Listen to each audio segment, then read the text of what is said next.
I'm about to share with you the number one rule for success. And my promise to you is if you follow this rule, success will follow you. People ask me all the time, if it came down to one thing for somebody to really master to be successful, what would the thing be? And oftentimes people go to skill, competence, and certainly, knowledge. Those are all very, very important elements of success. But before I tell you the number one rule, I'm going to ask you a question. And the question is, have you ever caught yourself in the middle of doing something and you have asked yourself this question? Why am I doing this? Question mark. Okay. Or if something continues to repeat itself, the question might sound like, why does this always happen? And you might personalize it with, to me. And so, if any of those things have ever happened to you, I know they've happened to me. I can tell you right now that that is a signal, that is a cue that maybe you're not following the number one rule for success. So, here it is, the number one rule for success. Are you ready? It is one word, and the word is no, N-O.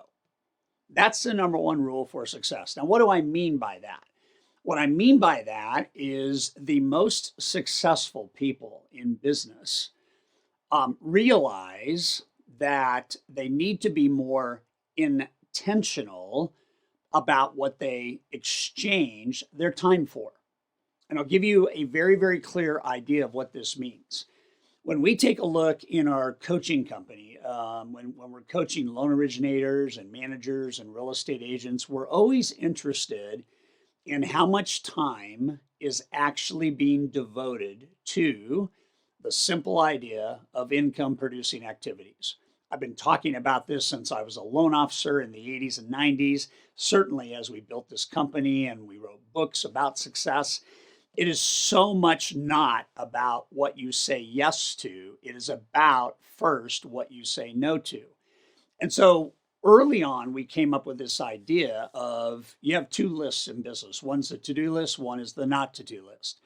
The to-do list is usually reactive. The not to-do list is usually based on a hopeful difference and an articulate understanding that it doesn't make sense for me to do this because I could delegate it less expensively than it's actually costing me to do it. And so what does the word no mean? I think it means no. So here's an idea. Attention span, right? Attention span. How long can you stay focused on an income producing task? Attention span, attention span. Let's say no to the things that get in the way of that span being large or being bigger than it is right now. And let's come back to a unique twist on this and let's infuse into it what is your intention span. We had a team meeting recently and I was talking with our team and one of our head marketing gals said, I think this is a really important concept. What is your intention span? Not attention span, but intention span. So here's what we know. We know the most successful mortgage professionals and real estate professionals spend around 52 minutes focused, intentionally executing usually one of three disciplines. For a real estate agent, it's going to be working with sellers, working with buyers, and negotiating contracts. Those are the three main things that a real estate agent has to do with his or her time.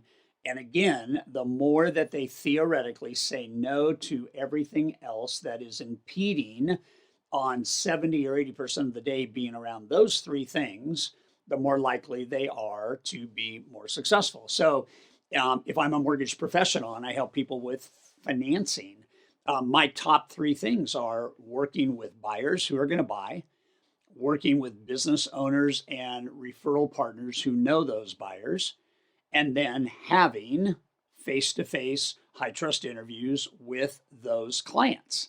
Those are the three things that should occupy 70 to 80% of a mortgage professional's day. So the big list is, what am I going to say no to? What do I need to get organized around? What person am I going to say no to? What referral partner am I going to say no to? What task am I going to say no to? And the mindset is you get paid based on how many no's you say, because theoretically the no's give you time for more yeses around those three things we talked about.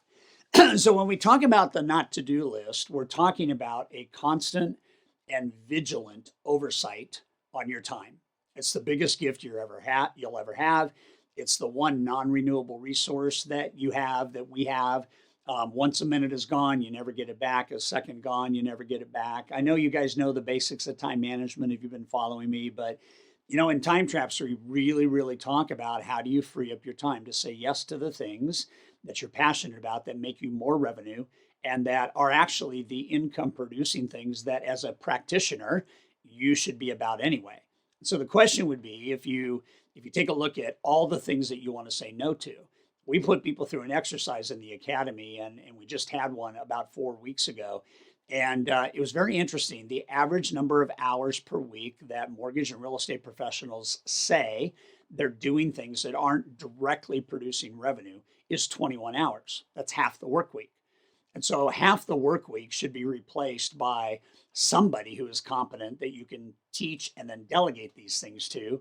And then that should be reclaimed so you can bring back 10 or 15 of those hours to making money, and then use the other time for either time off or for different business purposes and focus in terms of growing a team and growing more referral partners, or growing your intellectual capital, those types of things. Or quite honestly, if you do this right, you can watch a 10-hour piece of equity occur in a week. You can go from 50 hours to 40 hours, or 40 hours to 30 hours inside of about 30 to 75 days if you really focus on what to say no to. I got a text about 6 months ago from one of our elite members, and she had indicated to me that for the first time in her life, she made over $2 million in a calendar year doing loans.